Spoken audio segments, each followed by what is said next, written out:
Welcome to Rochambeau, the podcast about unique competitions, extraordinary events, and other amazing adventures.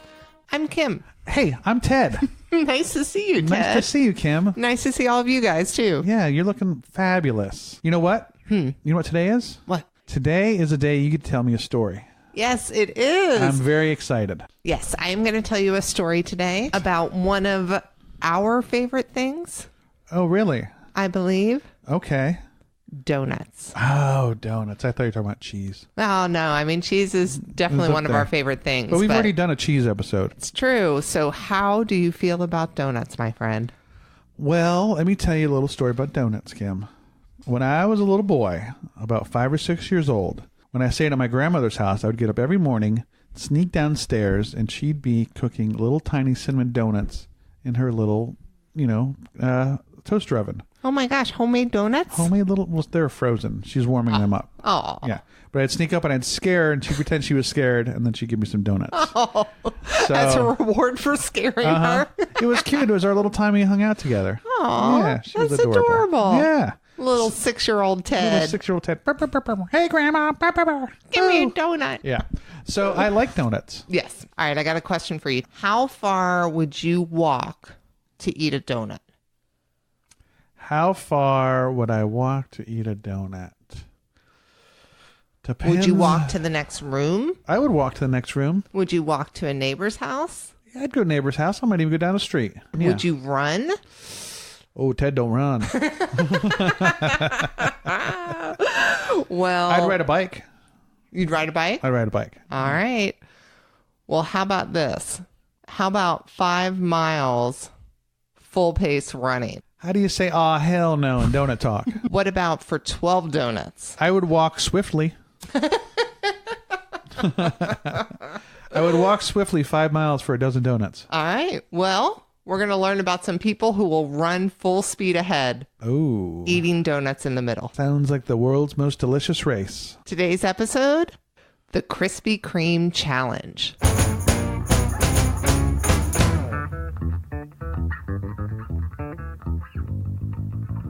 So the Krispy Kreme Challenge has been labeled a unique challenge that involves both athletic and gastrointestinal skill. So there's training. Oh, yes. There is definitely athleticism involved. It is a long race that involves eating multiple donuts along the way and still being able to race well. Okay, tell me more. Well, I will not tell you any more, no matter how much you beg me to. But Elise Romola will. She's one of the race directors for this upcoming year. And she is also a rising junior at the University of North Carolina. Okay. 5 miles, 12 donuts, 1 hour. Are you up for the challenge? My name is Elise Romola, and I'm one of the 4 race directors for the 2020 Krispy Kreme Challenge. How'd you get involved? I got involved my freshman year just off of the recommendation with some friends. The Krispy Kreme Challenge is NC State's #1 student tradition, so they promote it really well. And I really enjoy running, and I also love donuts, so I thought it was the perfect way to combine that in addition to give back to the community. I mean, it sounds like it was made for you. I look over the details of this race, and I got to be honest, I don't know whether or not it makes me hungry or queasy. A little bit of both, I'd say. Right. So let's describe for people, what is the Krispy Kreme Challenge? Of course. So it's a 5-mile race, and the whole point is that you start at NC State's Bell Tower. You run 2.5 miles down to the local Krispy Kreme, and the challenge is to eat a dozen donuts there and then run the 2.5 miles back, all under 1 hour. But if you can't do that, that's completely okay. We're not forcing you to eat the donuts. You can eat as many as you want. You can walk the whole thing. But to officially complete the challenge, you have to eat all 12 and run 5 miles in under 1 hour. But it also is a great race because it gives back to UNC Children's Hospital. All of the race proceeds and money we raise goes directly to them to support those families. It's such a wonderful idea. And I know it didn't start out with a charity element. It started out with just some friends goofing around, right? Absolutely. It started out as a dare between 4 park scholars on NC State's campus in the middle of winter, of all things. They said, do you think you could eat a dozen donuts and run 5 miles? And they said, yes, we do. And they proved it right. So here we are 16 years later, still going strong. And so how long into your history did the charity element come around? So the charity element came around almost 3 to 4 years after we started. Once we started gaining traction and popularity with on campus and within the community, they realized, hey, we could do something with this and use this publicity to make a difference. So they started actually partnering with the local Raleigh Krispy Kreme to kind of provide donuts, and then also realized we get this many number of participants interested, we could raise money for a local cause. And so they decided as a group to choose the UNC Children's Hospital because it was kind of something that was personal within the organization as a whole. And so that's how we ended up partnering with them as well. And you guys have done right by them. Tell everyone how much you've raised.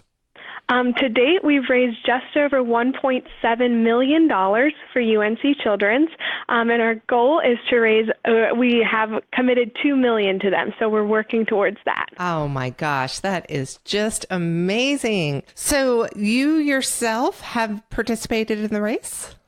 I have not completed the challenge. I missed it by just a few minutes my freshman year, but I did participate in it. I wanted to see what it was like for myself, so I ran, and I will say the running is not the hard part. It's eating the donuts. That's really a struggle. So the only thing that kept you from completing was your time? You got all those donuts down and you walked across the finish line?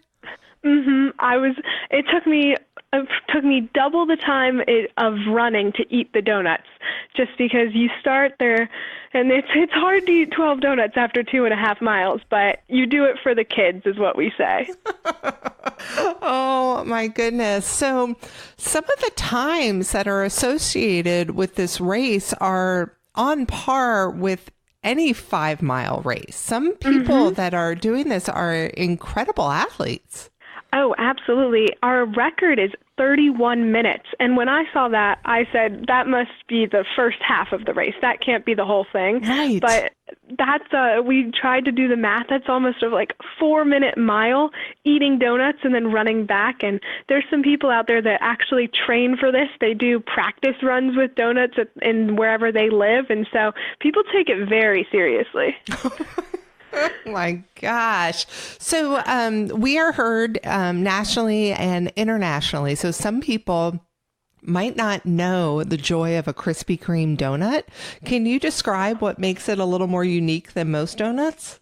Oh, absolutely. Krispy Kreme donuts, and I may be biased, are the best donuts on this planet, especially just their simple original glazed. They're light and fluffy.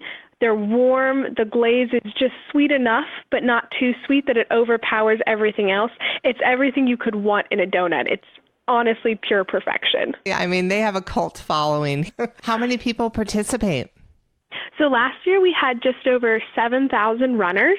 So that's kind of the average for us every year, and we're looking to grow that this year. So we're excited to see what the number turns out to be. Good job. And one thing that I was very impressed by was your sustainability efforts. So we take great care, and especially within the planning of logistics for the race, of all of our kind of recyclables, everything that can be compostable, anything that we're able to do to kind of sustain the environment and make it a sustainable race, we absolutely put that into the must-have section of our logistics plan. That's wonderful. And a lot of events that we cover don't start out including costumes, but end up including costumes. Do people ever dress up for this race? Oh, absolutely. And you never know what you're going to see. Originally, there was never really a costume contest, but it's become such a fun thing, especially when we have children who are patients at UNC Children's Hospital come. Their favorite thing is seeing the costumes people come up with. People dress up as donuts and like donut makers. And then, of course, we have random costumes. We have a lot of superheroes, people decked out in American gear. Our personal favorite is the NC State swim team comes out in their Speedos and runs the race. So, and it is the middle of February, so it's a little cold. A plus. Is there anything else about the race or the challenge that you want to add that we didn't cover? One of the biggest things we like to emphasize is that you don't have to be in Raleigh to do the race. While it's great to come in and kind of take part in the experience, we do have a virtual race option. So if you and your friends are near a local Krispy Kreme, you can still participate. You can sign up for the virtual race and have it wherever you are. It could be whether you're in America or around the world, you still can be a part of the challenge. You can still donate and fundraise and make a difference for the children at UNC Hospital. Have you gotten feedback from people who have done it elsewhere? Yeah, so we actually have had people do it all across the country, and some people actually did it in Canada. And so they map out their own race route with their Krispy Kreme, and they send us videos and pictures, and it's a great experience for them, especially when they get a group of friends together to do it.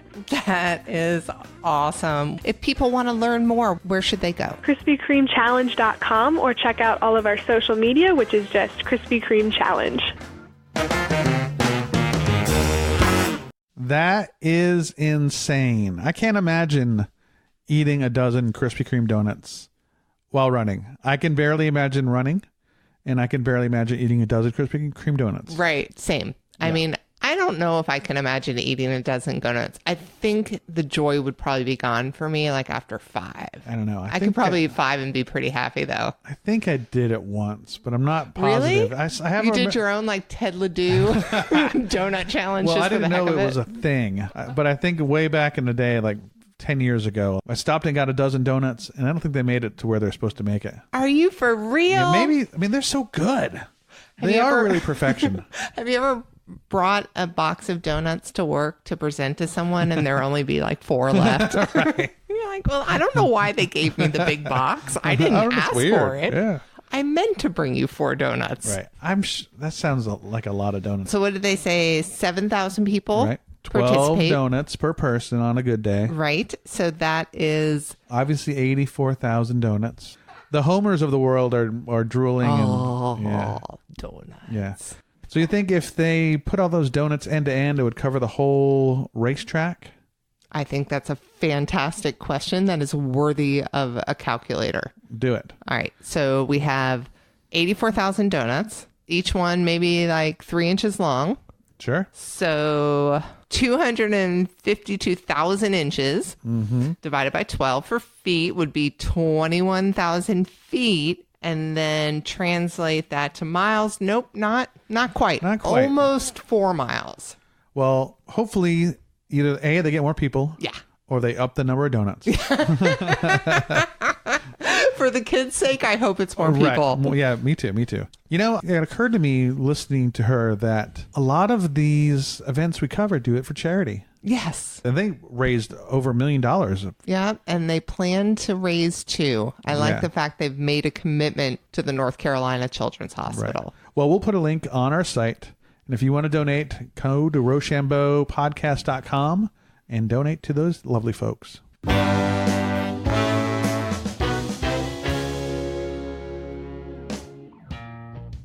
Ted. Yes, Kim? Guess what's going on this weekend? Ooh, I can't wait to find out. Whatever it is, I'm going to do it. Oh my gosh, I absolutely wish you would do it. It's the U.S. Air Guitar Championship. Oh, my Lord. It would be fun to watch you do that. Yeah. You know, I was once an air guitar enthusiast. Really? Yes, I was a young boy, so therefore I played air guitar. As did every young boy. Yes. Well, the Air Guitar U.S. Championships are a qualifier for the World Championships, which is happening later this month. And we'll be doing an episode on soon. So very excited to present that. But right now, the current world champion is a female. Oh, really? Yeah. Awesome. And she's a second-time winner. She won first when she was 18 years old. But anyways, I'm getting ahead of myself. This weekend, if you can get to Nashville, you can watch the U.S. Air Guitar Championship. And then later on in the month, we'll have a full episode for you on the World Air Guitar Championship. This is foreshadowing. How about that? Well done, Kim. Well, for my calendar event, we are traveling back in time to ye old Frontierland in Valdez, Alaska. Oh. It's the Valdez Gold Rush Days. Do tell. Actually, I misspelled it here. It says God Rush Days, but I think it's Gold Rush Days. That would be a good event, too. The Gold Rush Days are a citywide celebration of the pioneer spirit and the history of the area. It's a citywide event. Goes on for a couple days. Geographically, I know Anchorage. Yeah. A couple other big places in Alaska. Did you say Valdez? Valdez. To the east of Anchorage in the Gulf of Alaska. Oh, cool. Yeah. So it is on water. Nice. Yep. But so this has been going on for quite a while. It's pretty popular, and it has such events as a pancake breakfast, as we tend to like to talk about. Love events that start with pancakes. Right. There's a parade, of course. Cool. Open air market. Nice. Petapalooza. Excuse me? Petapalooza. I heard you. Don't understand you. That's a pet show. Bring your pets. Show them off. Hey, look at my dog. That's it? Hey, there's a dog. You win. Yeah.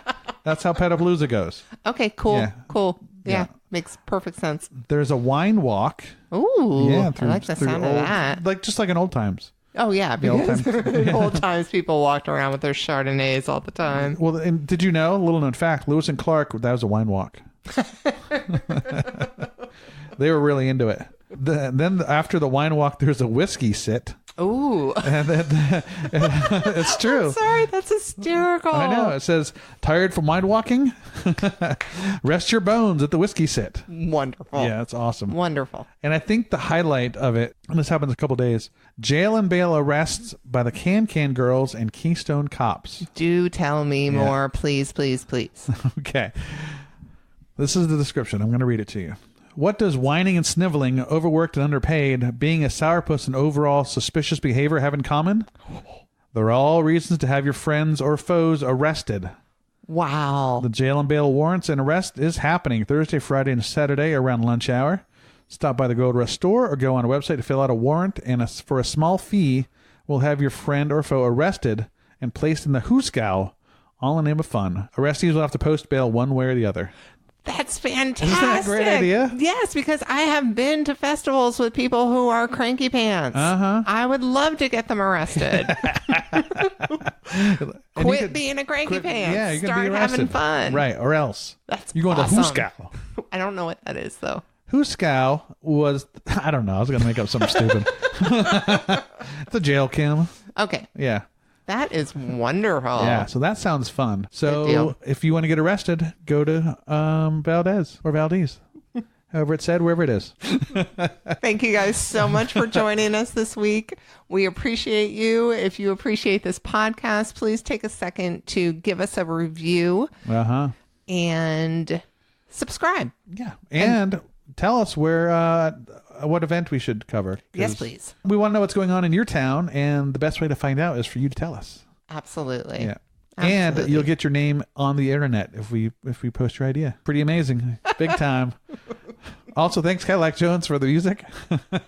I'm sorry. We did a wine walk before we started Right. recording today, and this whiskey sit is not going well. Not going well. Oh, it's Yeah. going really well, actually.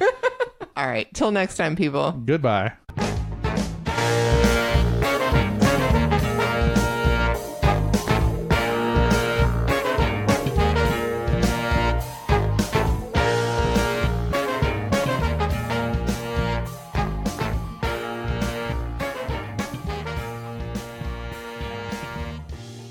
And you know how I know this? Have you been there? No, a boat hit it. Remember the Exxon Valdez? Maybe I'm wrong about that. Let me look that up. I just 'Cause, made that up just now. You know how the city exists? A boat hit boat it. hit it? The entire city. It's because a boat hit it. I was way wrong on that, Kimberly. Cracking me up. Let's just make up facts about national disasters, Okay, that was shall we? that was totally wrong. It's not. It is not. Oh, I'm an idiot.